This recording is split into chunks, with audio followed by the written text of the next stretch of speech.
Bismillahirrahmanirrahim. Assalamualaikum warahmatullahi wabarakatuh.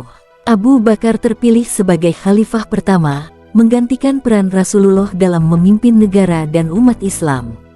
Waktu itu, daerah kekuasaan Islam hampir mencakup seluruh semenanjung Arabia yang dihuni berbagai suku Arab.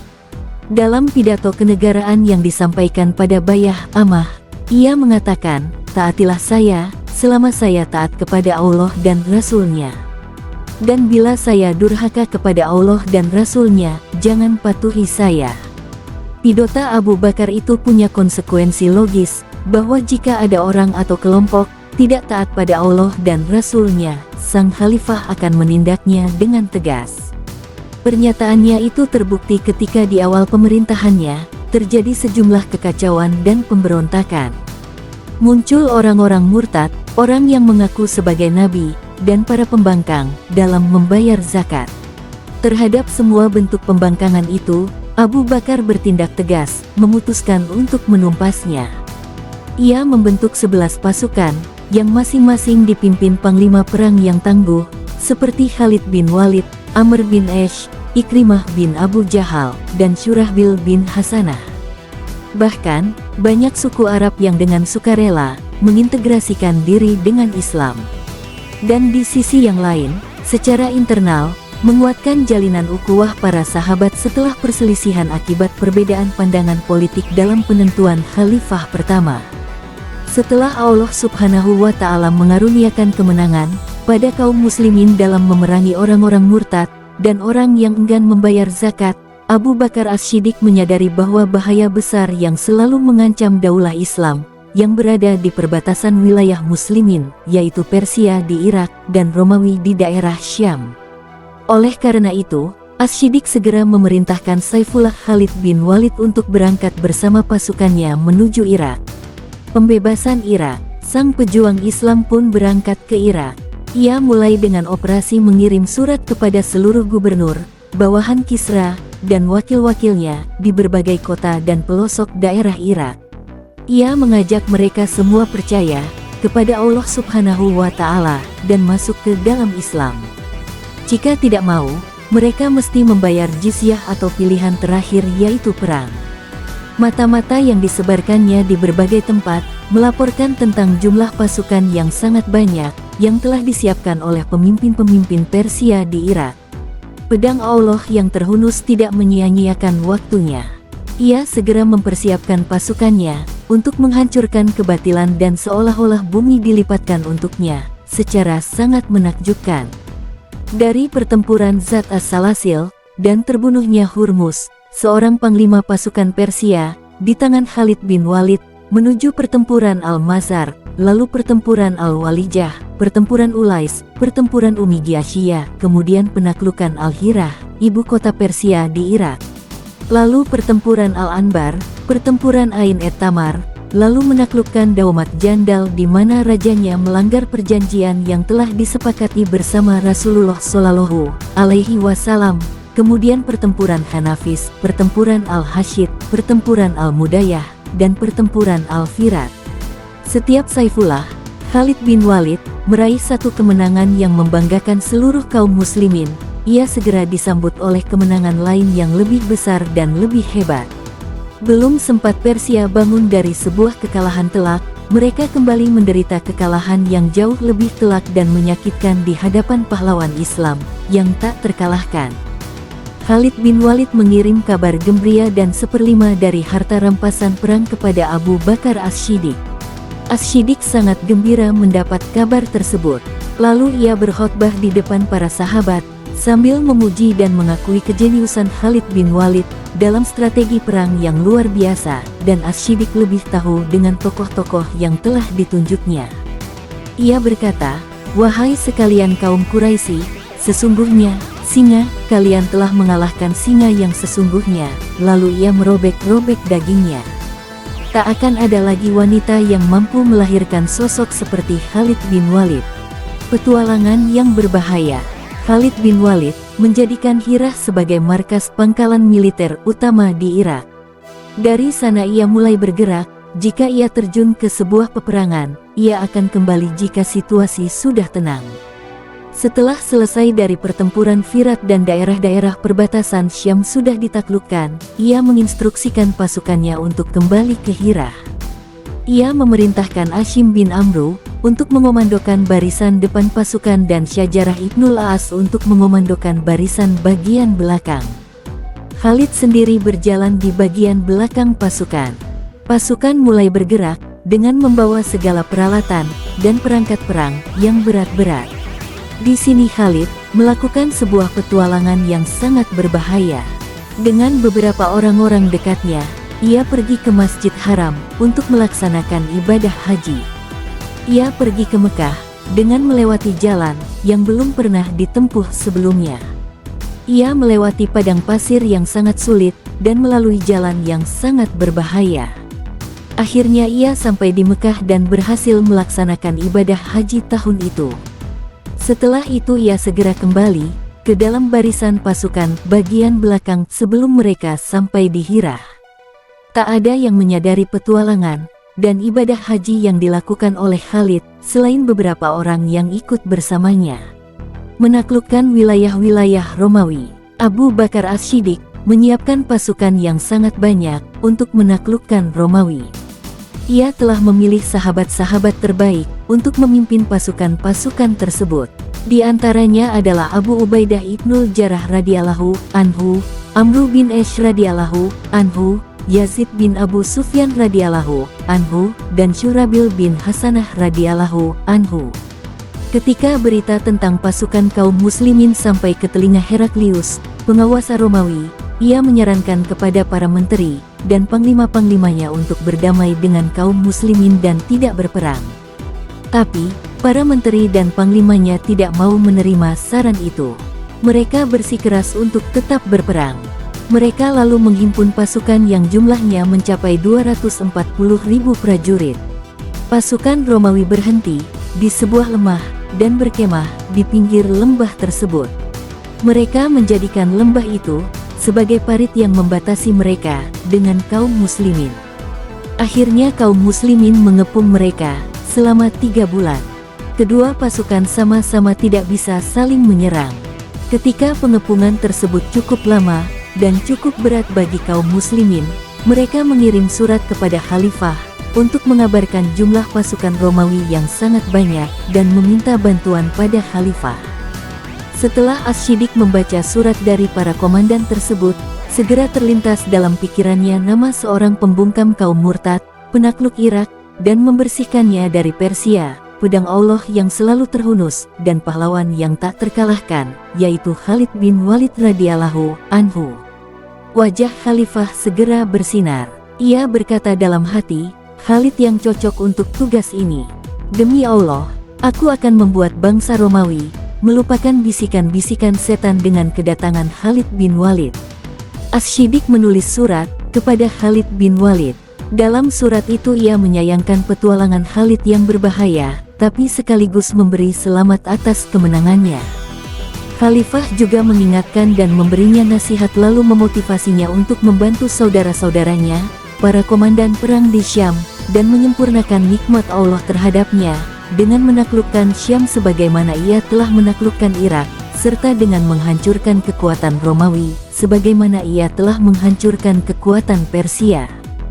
Khalifah menulis kepadanya, berangkatlah sampai engkau berjumpa dengan pasukan kaum muslimin di Yarmuk, karena sesungguhnya mereka sekarang dalam keadaan sedih dan gelisah. Tapi jangan lakukan lagi apa yang telah engkau lakukan, karena sesungguhnya, dengan pertolongan Allah, tak seorang pun yang dapat membuat pasukan gelisah, seperti halnya dirimu, dan tak seorang pun yang dapat menghilangkan kecemasan dari pasukan selain dirimu.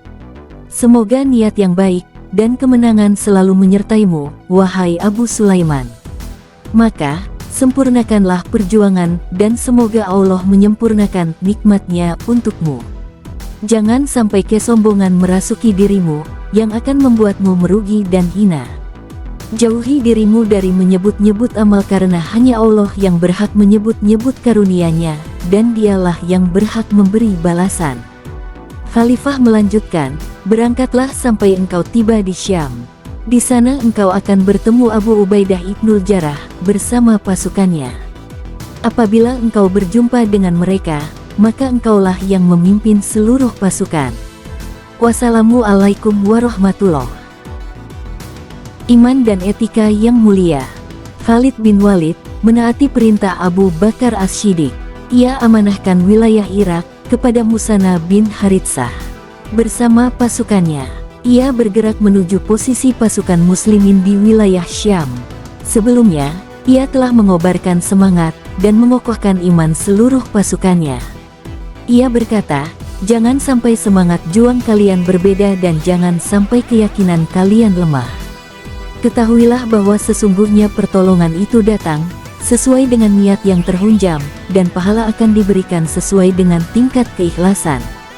Sesungguhnya seorang muslim tidak sepantasnya membanggakan sesuatu yang ia lakukan, karena itu semua atas pertolongan Allah Subhanahu wa Ta'ala." Kata-kata itu telah memberikan pengaruh yang besar dalam jiwa kaum muslimin, sebagaimana yang diharapkan oleh Khalid bin Walid. Dengan semangat luar biasa, mereka melintasi padang pasir yang sangat gersang. Khalid sendiri semakin bertambah keyakinan dan semangatnya saat menyaksikan semangat pasukannya dalam berkorban. Ia berpikir tentang kondisi kaum muslimin yang sedang terdesak oleh pasukan Romawi yang berjumlah lebih besar dan memiliki persenjataan yang lebih lengkap. Ia juga berpikir tentang Amin al-Ummah, orang kepercayaan umat Abu Ubaidah ibnul Jarrah, yang sedang memimpin pasukan Islam di sana. Khalid berpendapat untuk memberitahu mereka tentang datangnya bantuan yang akan memberikan ketenangan dan kedamaian di dalam jiwa pasukan muslimin yang berada di Syam.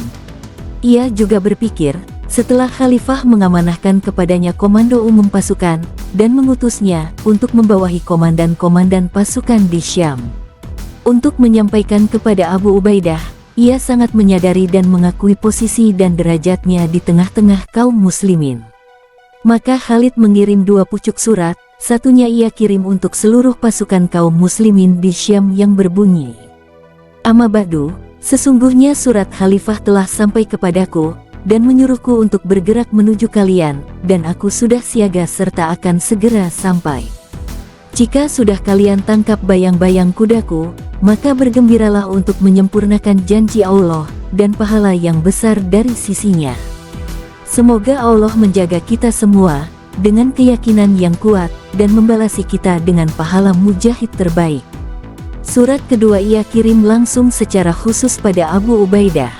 "Amma ba'du, sesungguhnya aku berdoa kepada Allah untuk menurunkan kepada kita rasa aman di hari penuh kecemasan dan terpelihara dari segala yang buruk di dunia ini.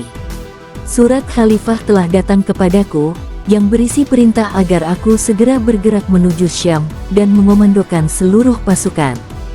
Demi Allah, aku tak pernah meminta hal itu dan tidak pula aku menginginkannya ketika aku diserahkan amanah tersebut.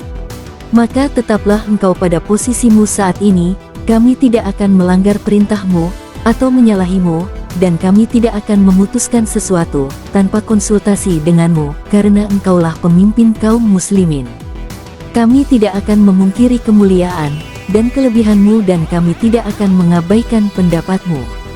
Semoga Allah menyempurnakan niat kita semua dengan lebih baik dan memelihara kita dari terjerumus ke dalam neraka. Wassalamualaikum warahmatullahi wabarakatuh." Setelah Abu Ubaidah ibnul Jarrah membaca surat dari Khalid, ia berkata, "Semoga Allah memberkahi pendapat dan keputusan Khalifah dan semoga Allah memuliakan Khalid." Kemudian ia melanjutkan, "Aku pernah mendengar Rasulullah Shallallahu Alaihi Wasallam bersabda, Khalid adalah pedang di antara pedang-pedang Allah. Ia adalah pemuda terbaik dalam sebuah keluarga." Pertempuran Yarmuk. Seluruh pasukan muslimin berkumpul setelah komando dipegang oleh Khalid bin Walid radhiyallahu anhu. Kemudian ia berpidato di depan mereka, "Sesungguhnya ini adalah satu hari di antara hari-hari Allah, tidak sepantasnya ada kesombongan dan kezaliman. Ikhlaskan niat jihad kalian dan tujuan Allah Subhanahu wa Ta'ala dengan amal kalian."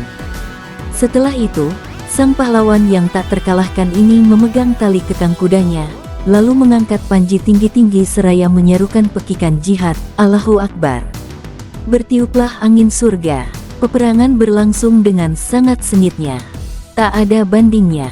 Pasukan Romawi terjun berpeleton-peleton bagaikan gunung. Mereka menghadapi perlawanan dari kaum muslimin yang tidak mereka duga-duga sebelumnya. Pasukan muslimin memperlihatkan potret perjuangan dan pengorbanan yang sangat mencengangkan dari prajurit-prajurit yang berani mengorbankan jiwa mereka dan juga dari kekokohan semangat mereka. Pertempuran Yarmuk telah menjadi arena yang jarang ditemukan bagi para fidai prajurit yang berani mati syahid. Kejeniusan Khalid telah mencengangkan pemimpin dan komandan-komandan pasukan Romawi. Hal itu membuat salah seorang di antara mereka bernama Jurjah Joraj mengundang Khalid pada salah satu masa istirahat perang. Ketika keduanya sudah bertemu, komandan pasukan Romawi itu bertanya kepada Khalid, "Wahai Khalid, jawablah dengan jujur, dan jangan berbohong, karena seorang yang merdeka tidak akan berbohong, dan jangan pula engkau tipu aku, karena seorang yang mulia tidak akan menipu orang yang berharap secara baik-baik. Demi Allah, apakah Allah pernah menurunkan sebuah pedang dari langit kepada nabinya, lalu diberikannya kepadamu, sehingga setiap kali engkau hunuskan pada suatu kaum, engkau pasti bisa mengalahkannya?" Khalid menjawab, "Tidak. Kalau demikian, kenapa engkau dijuluki pedang Allah? Sesungguhnya Allah Subhanahu wa Ta'ala telah mengutus nabinya pada kami, lalu ia menyeru kami, tapi kami lari dan menjauh darinya. Kemudian sebagian dari kami mempercayai dan mengikutinya, dan sebagian lagi menjauh dan mendustakannya. Mulanya aku termasuk yang mendustakan, menjauh, bahkan memeranginya. Lalu Allah Subhanahu wa Ta'ala melembutkan hati kami dan memberi kami petunjuk, sehingga kami mengikutinya. Kemudian beliau bersabda, engkau adalah pedang di antara pedang-pedang Allah, yang Dia hunuskan kepada kaum musyrikin. Engkau telah jujur, kata komandan Romawi itu. Lalu ia melanjutkan, wahai Khalid, beritahukanku, kepada apa kalian mengajak? Khalid menjawab, kepada syahadat bahwa tiada Tuhan selain Allah, dan Muhammad adalah hamba dan utusannya, serta membenarkan segala hal yang dibawanya dari sisi Allah Subhanahu wa Ta'ala. Komandan Romawi itu mulai mendekati Khalid. Ia berkata, ajarkan aku Islam. Akhirnya Jurjah atau Joraj masuk Islam. Kemudian ia berwudu dan salat 2 rakaat karena Allah. Hanya itu salat yang sempat ia kerjakan. Tak berapa lama setelah itu, kedua pasukan kembali memulai peperangan. Jurjah, sang komandan Romawi itu, berperang mati-matian di barisan kaum muslimin untuk mengejar syahadah, sampai akhirnya ia memperolehnya. Perang berakhir dengan sangat hebat. Kaum muslimin di bawah komando Khalid bin Walid telah berhasil merebut kemenangan dari taring-taring Romawi dengan sangat mengagumkan. Khalid menyerahkan kembali kepemimpinan kepada Amin al-Ummah, Abu Ubaidah ibnul Jarrah. Setelah wafatnya Abu Bakar As-Siddiq dan naiknya Umar ibnul Khattab sebagai khalifah baru, Khalid tetap menjadi seorang tentara yang jenius dan legendaris. Keikhlasannya tidak kurang dan semangatnya tak pernah melemah. Ia tak pernah kekurangan ide-ide hebat karena ia adalah pedang Allah dan seorang pejuang Islam sejati. Wafatnya sang pahlawan. Sekarang tibalah saatnya sang pahlawan untuk istirahat. Bumi tak pernah menyaksikan sosok sepertinya, yang membuat seorang musuh tak bisa tenang. Tibalah saatnya bagi tubuhnya yang letih untuk beristirahat. Dialah yang disifati oleh sahabat dan musuhnya sebagai seseorang yang tidak pernah tidur dan tidak membiarkan orang lain tidur. Tapi baginya, andaikan disuruh memilih, tentu ia akan memilih agar usianya dipanjangkan oleh Allah beberapa tahun lagi, untuk meneruskan perjuangan menghancurkan benteng-benteng kekafiran dan kemusyrikan serta melanjutkan amal dan jihad di jalan Allah Subhanahu wa Ta'ala. Di saat ajal akan menjemput Khalid bin Walid, ia menangis dengan pilu. Ini merupakan sebuah tragedi baginya, ketika hidupnya berakhir di atas kasur, sementara ia telah menghabiskan usianya di atas punggung kuda, dan di bawah kilatan pedang, untuk berperang bersama Rasulullah Shallallahu Alaihi Wasallam, membungkam pelaku-pelaku kemurtadan, dan meratakan singgasana Persia di Irak, dan Romawi di Syam dengan tanah. Ia berkata, Aku telah merasakan ini dan itu di medan perang, dan seluruh bagian dari tubuhku terdapat bekas pukulan pedang, lemparan panah, atau tusukan tombak. Tapi sekarang aku akan mati di atas kasur, seperti matinya seekor unta. Tidak akan pernah tidur mata orang-orang pengecut. Kemudian ia berkata lagi, aku telah mengejar kematian di tempatnya, tapi aku tidak ditakdirkan untuk mati kecuali di atas kasurku. Tak ada satu amal pun yang lebih aku harapkan, setelah kalimat la ilaha illallah, selain satu malam yang aku lalui dalam keadaan siaga, sementara langit mengguyurkan hujannya sampai pagi. Kemudian pada pagi harinya kami melancarkan serangan terhadap kaum kafir. Khalid bin Walid sangat mencintai jihad fisabilillah. Ia pernah berkata, aku tidak tahu dari hari yang mana aku hendak lari, apakah dari hari yang Allah berkehendak untuk menghadiahkan syahadah kepadaku, ataukah dari hari yang Allah berkehendak untuk menghadiahkan kemuliaan kepadaku, dengan kemenangan yang gemilang. Ketika Abu Darda radhiyallahu anhu datang menjenguknya di akhir-akhir kehidupannya, ia berwasiat kepada Abu Darda, sesungguhnya kuda dan senjataku sudah aku infakkan untuk digunakan demi jihad fisabilillah, sementara rumahku di Madinah untuk disedekahkan, dan aku sudah meminta Umar ibnul Khattab sebagai saksinya. Dialah sebaik-baik penolong terhadap Islam, dan aku sudah limpahkan wasiat dan pelaksanaannya kepada Umar. Ketika hal itu disampaikan kepada Umar ibnul Khattab radhiyallahu anhu, ia berkata, semoga Allah subhanahu wa ta'ala merahmati Abu Sulaiman. Apa yang di sisi Allah lebih baik baginya, dari apa yang ada padanya. Ia telah wafat dalam keadaan bahagia dan hidup dalam keadaan terpuji.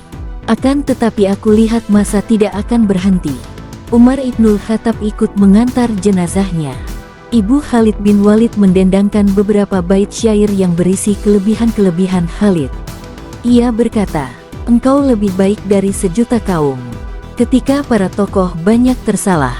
Pemberani, engkau lebih berani dari singa, laki-laki kuat mempertahankan diri, dari anak-anak singa. Dermawan, engkau lebih dermawan dari hujan yang mengguyur, menggenangi lembah-lembah. Mendengar itu Umar ibnul Khattab berkata, demi Allah, engkau benar. Sesungguhnya ia memang demikian adanya. Sahabat Ziyah Family, semoga kisah ini bermanfaat bagi kita semua, agar lebih bersemangat dalam beribadah dan menjemput ridhonya Allah subhanahu wa ta'ala. Demikianlah lebih dan kurangnya mohon dimaafkan. Yang benar datangnya dari Allah subhanahu wa ta'ala, khilaf atau keliru itu datangnya dari kami pribadi, sebagai manusia biasa. Wallahu a'lam bishawab. Wassalamualaikum warahmatullahi wabarakatuh.